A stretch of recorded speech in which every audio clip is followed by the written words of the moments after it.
Hey y'all, it's Kelly Clarkson with Wayfair, where delivery and setup are as easy as a few taps on your phone. Picture this. You're relaxing in an old hammock, scrolling Wayfair's app when you spot it. A brand new patio set. Next thing you know, Wayfair delivers it right to your patio and sets it up.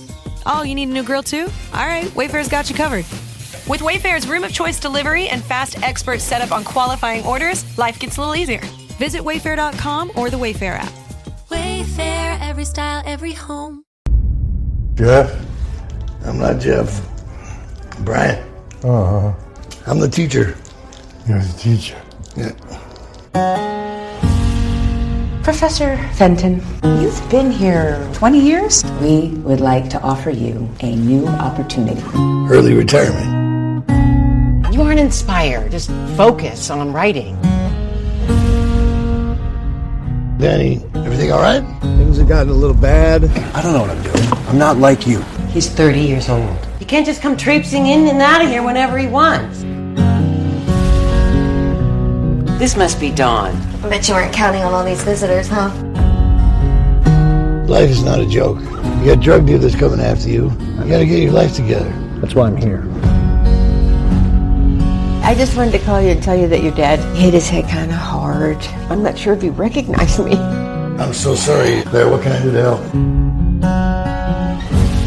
What kind of sons would we be? We let Daddy fall apart like this and just do nothing. We need to get down here. Decisions need to be made.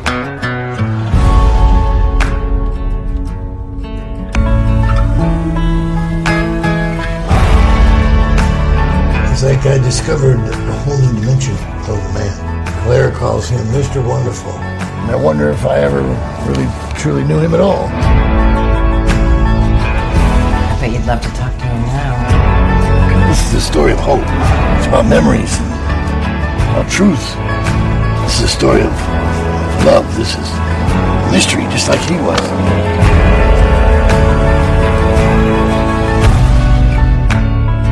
Dad, I'm here. Hi. Yeah.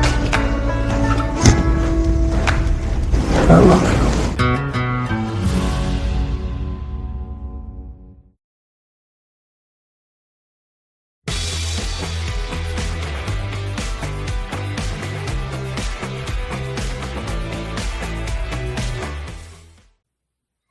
Hey everybody, got a Three Geeks conversation. I have Daniel Blake Smith. How you doing, sir? Doing great, Justin. How are you?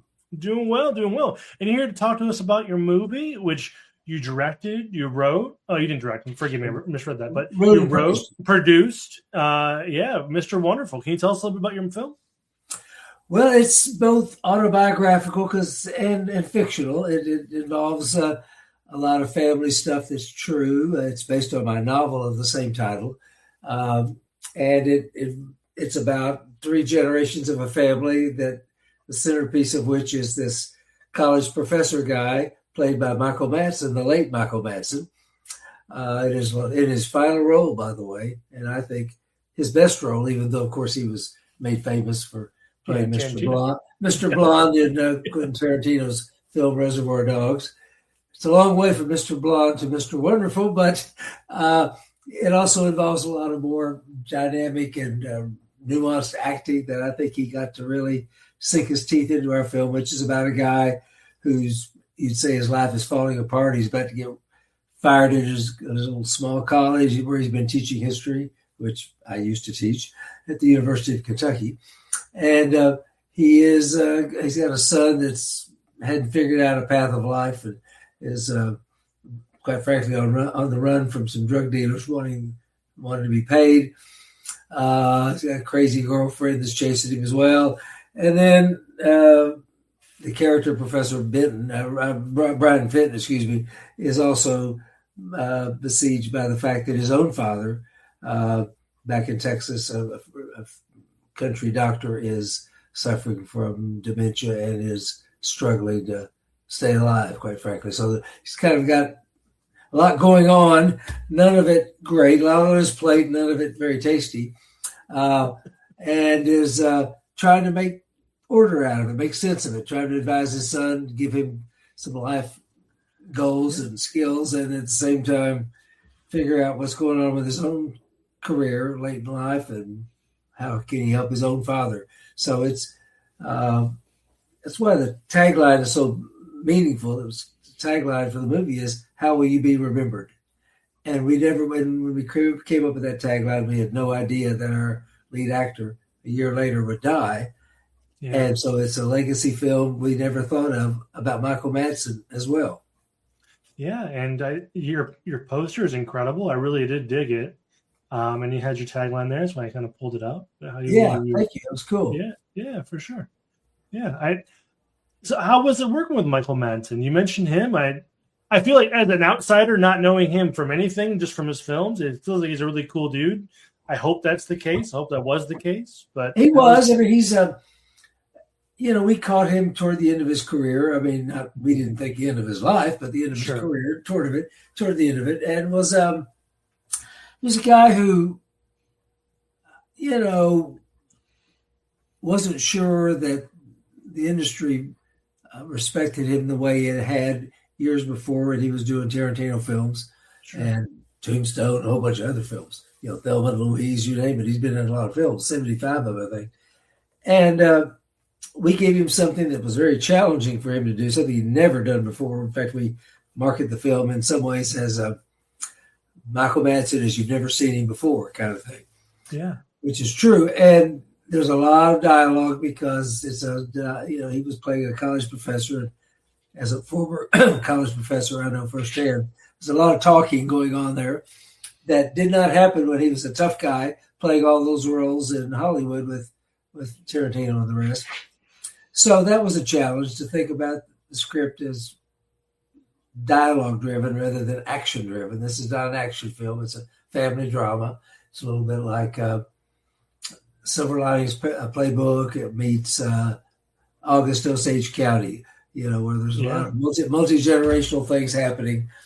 And it's about family and how you make your way in the world and how are you living in a way that is going to be remembered well by those who have come to know you and are in your family and in your circle of friends. And I think he came to, at first he was resisting it, thinking these are too many words. How can I handle this? But when he got up there at the lectern to be giving lectures to his students, and then a lot of the drama began because some of these entitled students gave him trouble, and he just sort of clicked into it. Like, I've been a professor before, even though he never had, and I know how to handle this. And he was terrific to work with, and we miss him terribly. And for us, it's a sad thing to say, but it's accurate. His death has helped elevate the film. Sure. I don't mean that like enjoy, but I never thought that would happen. But you Google the words Michael Madsen, Mr. Wonderful, and 30 or 40 pieces come up in the trades about this story, his life, our film, the poignancy of it, for his own legacy. And so we like to think that unintentionally his own demise was a way to say, look, take a look at my last film, see what else I could have done. Sure. Yeah, sure. And I watched the trailer that you sent over, and it felt like a very relatable movie. As a millennial myself, I felt like you can very much tie yourself into a character that's being portrayed. You mentioned it came from the book that you've written. Have you written a lot of books? Was that a hard transition to pull the book into a film? Was that kind of a hard thing? Not too much for me. I've become more of a screenwriter than an author over the years, although I still write books. I've got a book coming out next October about a totally different story. But it's a true story, a nonfiction piece. And I've been writing. Of course, I was a historian at the University of Kentucky, like this guy. He's not at the University of Kentucky. It's all contrived. I think it's called Southern California University or some made-up place. Sure. Yeah. But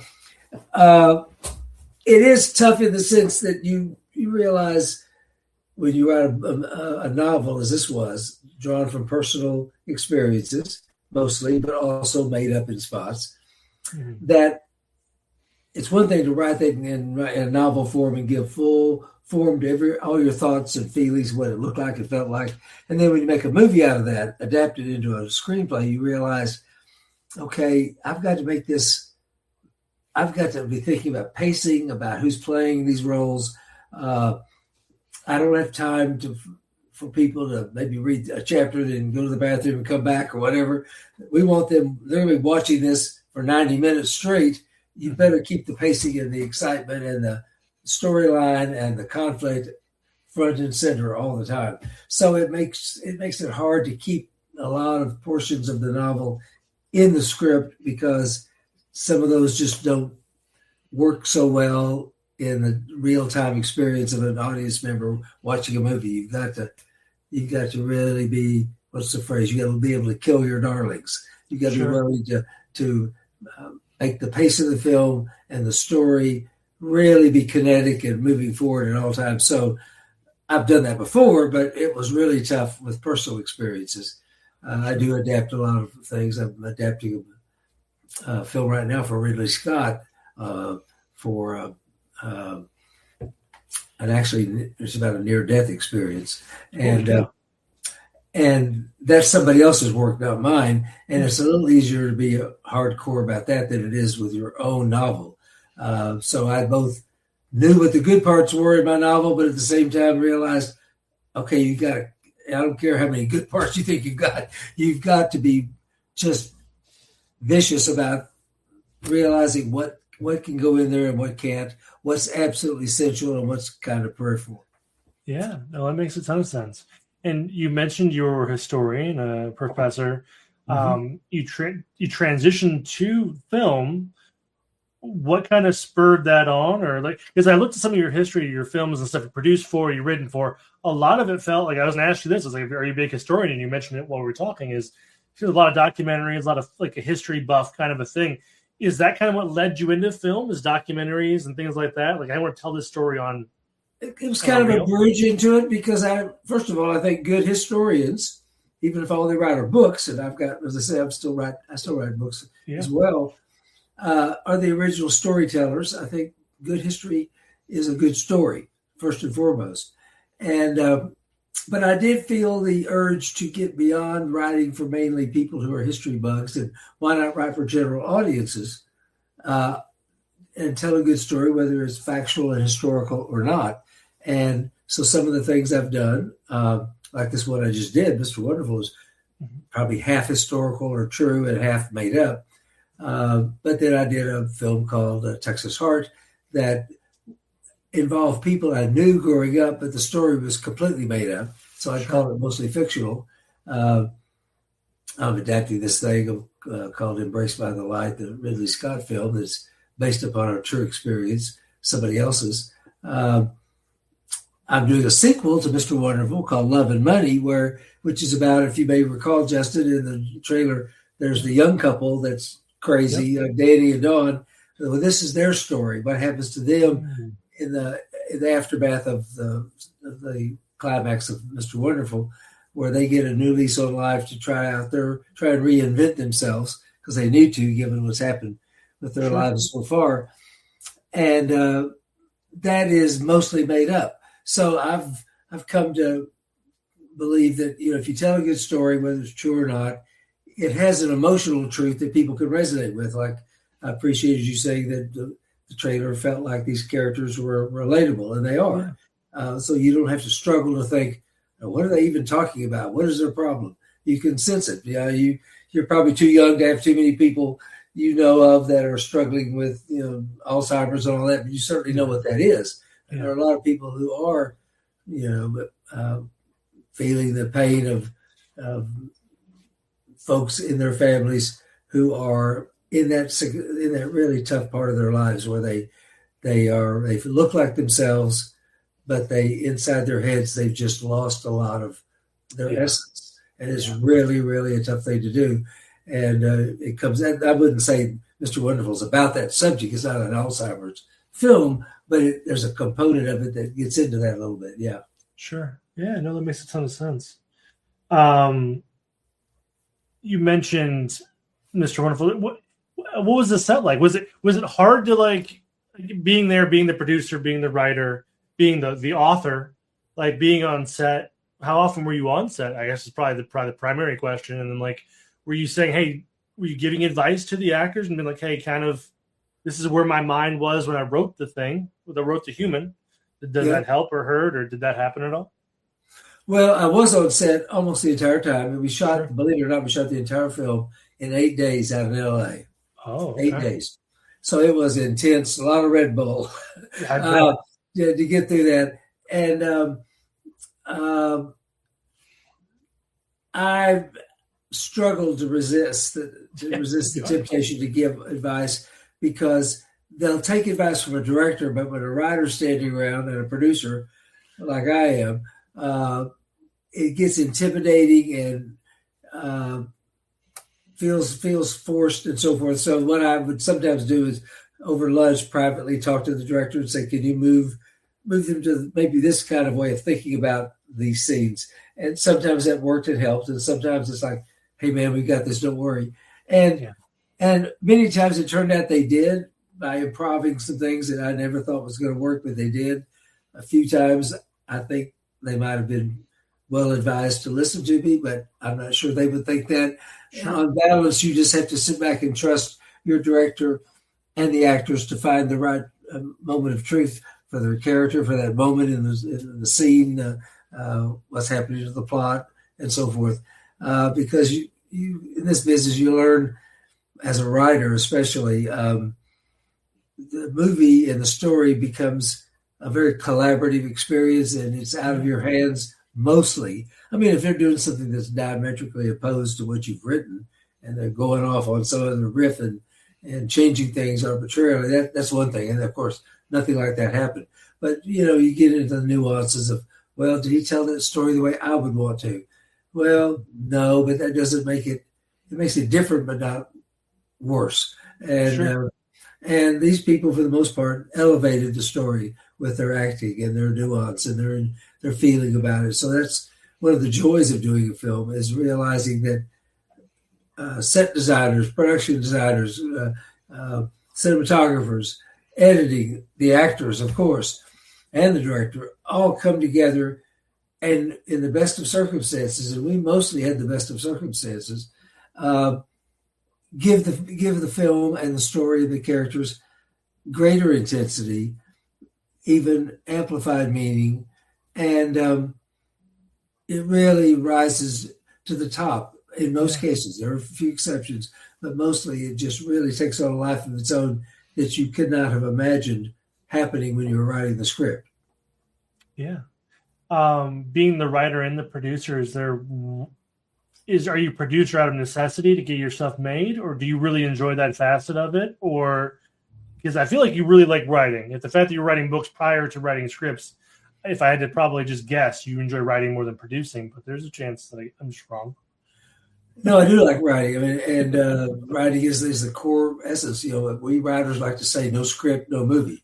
Yeah. I'm sure some producers say, I wish the script was different because then we can make a better movie. But I learned a lesson from way back when my very first experience in producing, in writing and getting a film produced was, oh my God, I'll tell you how many years ago it was. We made a movie about Edgar Allan Poe for PBS with Philip Glass did the music for it. And we had John, what's the guy from Home Alone, the actor? John.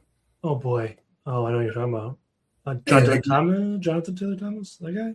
No, John. I can't say his name now. And Treat Williams was in it, and a bunch of other people. And we shot it in North Hollywood, and it was a biopic drama kind of background for public television. Yeah. And I was just the writer, and there was a real problem with the person who came in to direct part of it. And I objected to, I told the producer I knew well, I said, this is not going right. This person's just trying to create a little standalone 8 to 10 minute part of the movie for themselves so they could be an Oscar qualifying short or something. They're not really fitting into the story. And she said to me, Dan, let me give you a little tip. if you want to have any say over how things go next time, make sure you're a producer. And just ever since that moment, which was many years ago, we'll say how many years ago, I have never failed to be a producer on my show, because it doesn't mean it's going to go your way all the time, but it means you have a seat at the table when decisions are made about casting and who's going to be in the crew and locations and attitudes from the director and all this stuff. And so I have always maintained that feeling, even though I can't say that I personally redirected the direction of the movie or anything, but I kept things from going off the rails a few times in my career by being a producer, and it makes you be in touch with every aspect of the film, because a producer literally does everything except direct. Yeah, that's awesome. Can you tell me, because I was just going through your IMDb, American Master seems like an incredible series. Like, what was that like? That was a series it was on, yeah. American Master series. Okay. And it was a film called Terror of the Soul, Edgar Allan Poe. Got it. And it was kind of a biopic about him and his work. And it was a thrill to get to work on that. Later on, did a film that I'm actually the most proud of all in terms of just profound, was a film called February 1, the story of the Greensboro Four, about those four guys in 1960, of all time, way back then, who sat down for service and stood up for civil rights back at the lunch counter at Woolworths, it was called. I don't know if you know about Woolworths, lunch counter in Greensboro, North Carolina. And that launched much of the civil rights movement.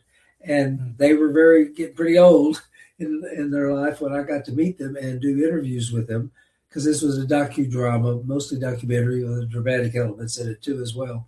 Yeah. About these four guys who were 17 years old at North Carolina A&M, and they had the balls, the guts to stand up for all this. They weren't professional protesters at all. Like one of them said, "Hey, we just wanted to eat." And they changed the whole civil rights movement into much more youthful. It gave real power and dimension to African Americans at the time. And in interviewing those guys, it was so ennobling to sit next to them and to hear their story and to think to myself, I could never have done what they did. And yet they did. And that film still matters hugely to me in the arc of my work over the years, because I felt like I did a pretty good job, along with the people who helped make the movie. Of course, it wasn't just me. Sure. And, but I interviewed them, and I did a lot of the editing and the cultivation of the storyline of the film. That I feel like I gave good voice to what they were trying to do and the conflicts they engaged in and struggled against. Their own families, because their families were freaking out. Like, we sent you to go to school, not to start, start this kind of thing. And they said, well, I just can't live like this. It's dehumanizing to me that, because I'm a black dude, I walk into a Woolworths and I can't sit down at the lunch counter. Yeah. We think that's maybe poignant and silly now, but that was a big thing back then. Yeah. So anyway, I'm very proud of that film, and that's one of the most riveting moments I had, was doing the interview with those guys. Oh, I believe that very much. Where can folks watch that? That seems like it's on. If you go to California Newsreel, that's a distributor that has the film. Okay. We've shown it all over the country in colleges, universities, and African American Museum of History in D.C. Sure. But California Newsreel is the distributor for the film. Okay, cool. Well, speaking of distribution, I do want to talk about Mr. Wonderful's distribution. But first, you mentioned some film festivals before we kind of hit record on this whole interview. So I'd love to tell us what that process is like, where you're going to, where you're taking the film. And it seems a really exciting thing. I'm always excited to hear about film festivals and people going and doing them. Really film festivals are a way to, first of all, get your film in front of an audience finally, instead of just something you've been watching on your own, in your inbox and looking at edits and all the rest. It's like, what do you think people will think of this film? Well, there's your first chance to get a feel for audience interaction with it. And we've been so pleased and thrilled to see that audiences have found it, at minimum, very relatable, and sometimes just highly dramatic. There have been a lot of tears and concerns and questions, and we do Q&As after each of these performances. Sure. I started out at Rehoboth Beach, of all places, for the world premiere. We went to St. Louis International Film Festival. I live in St. Louis. Cool. We did some screenings in Austin, Texas, this thing in Beaufort, South Carolina. We're going in a couple of weeks to Phoenix for the Chandler International Film Festival, later on in Iowa, Dubuque, just all over the country. Before we get to the big kahuna, which is what everybody strives for, is can you get distribution, which is always the toughest thing, because it's hard to get people to want to pick your film up and distribute it and commit to it. Plus, you got to worry about you got to be taken down by the distributors because they want to make the most money and give you the least. But we made a deal just a few days ago with Indie Rights out of LA, a wonderful independent film distribution company that I've worked with once before. They did Texas Heart, my film.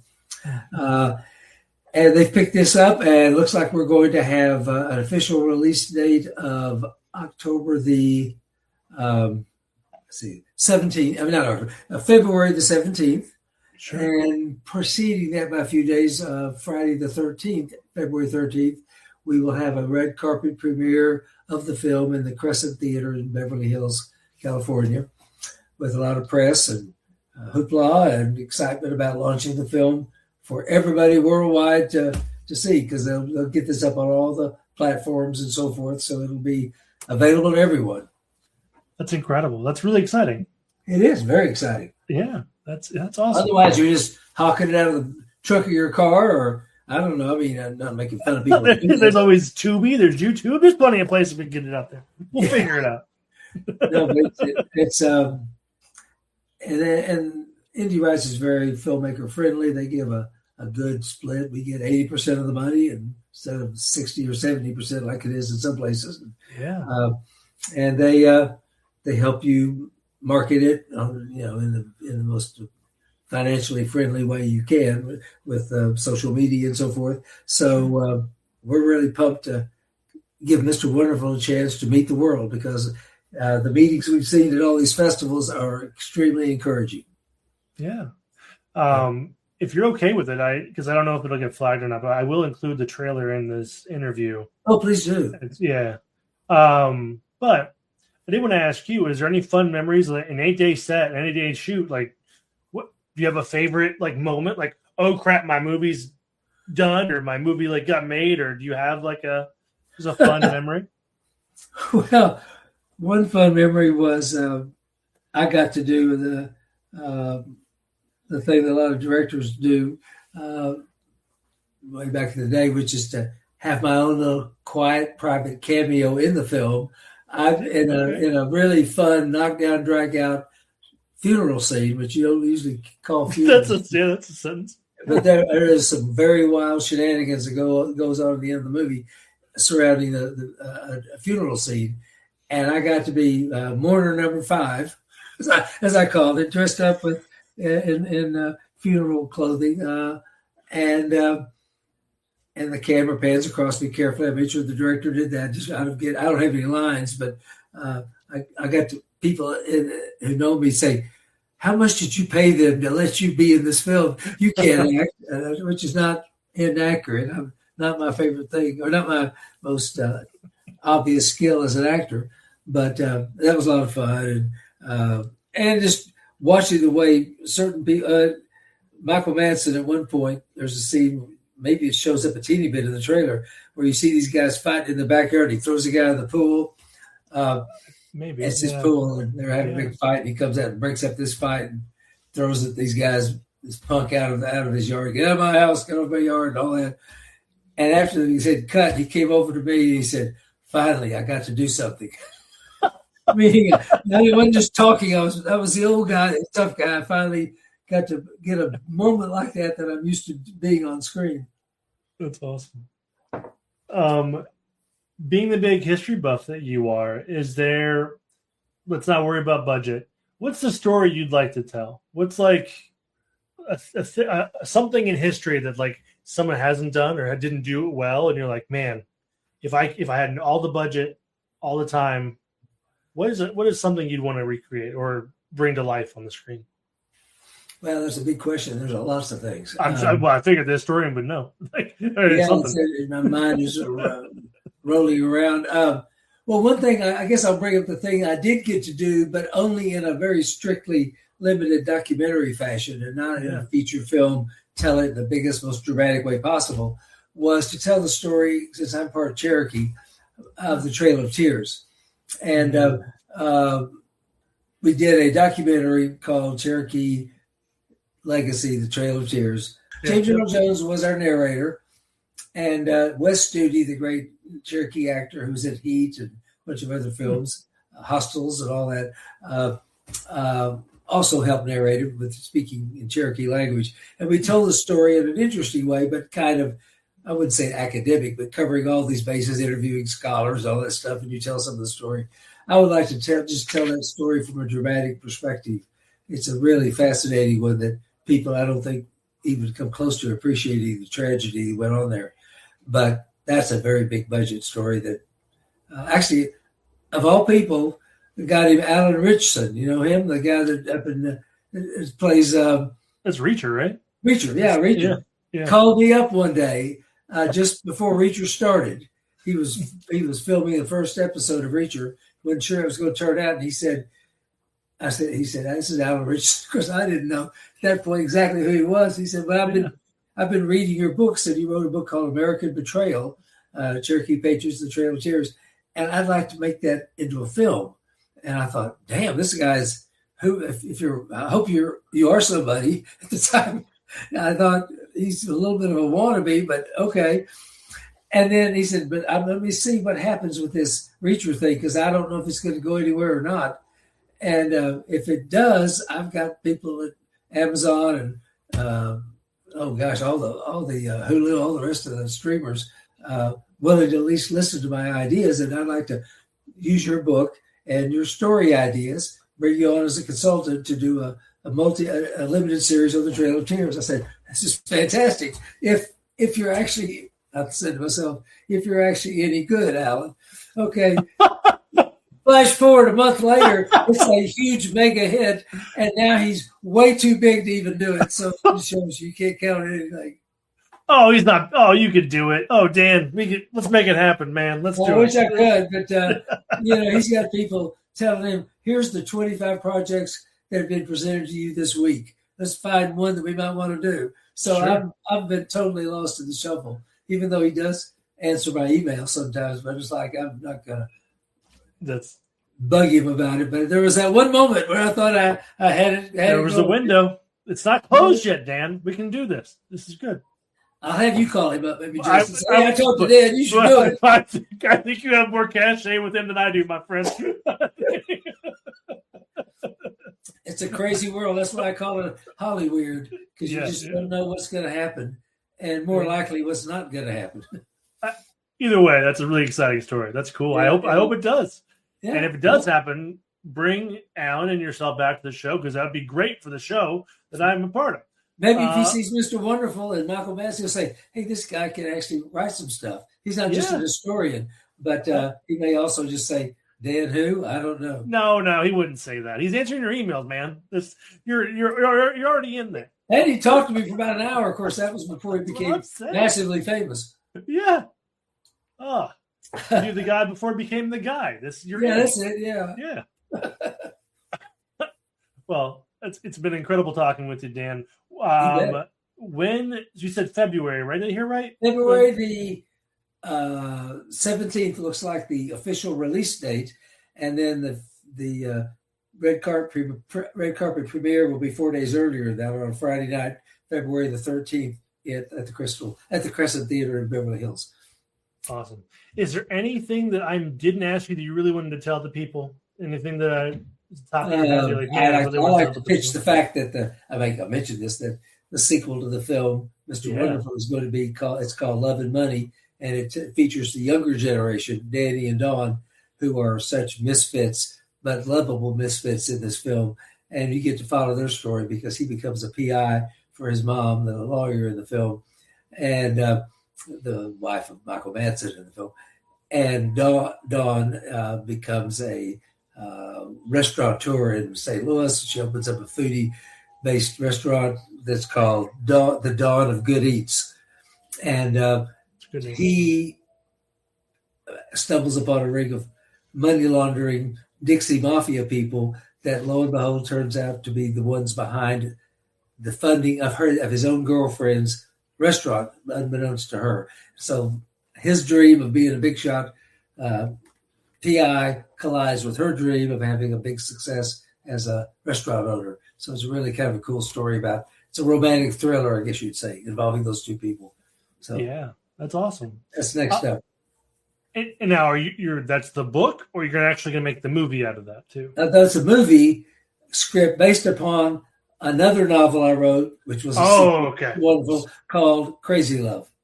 Got it. I wrote a novel about this thing, and once again turned it into a script, and we've made such a success, I think, out of Mr. Wonderful that we're going to do the sequel, not called Crazy Love, but called Love and Money. Dope.